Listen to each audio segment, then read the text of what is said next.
Está temblando.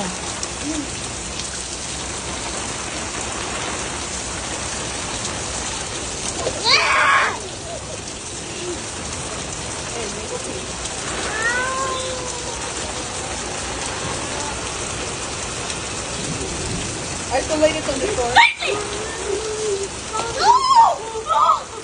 Para que se bañe.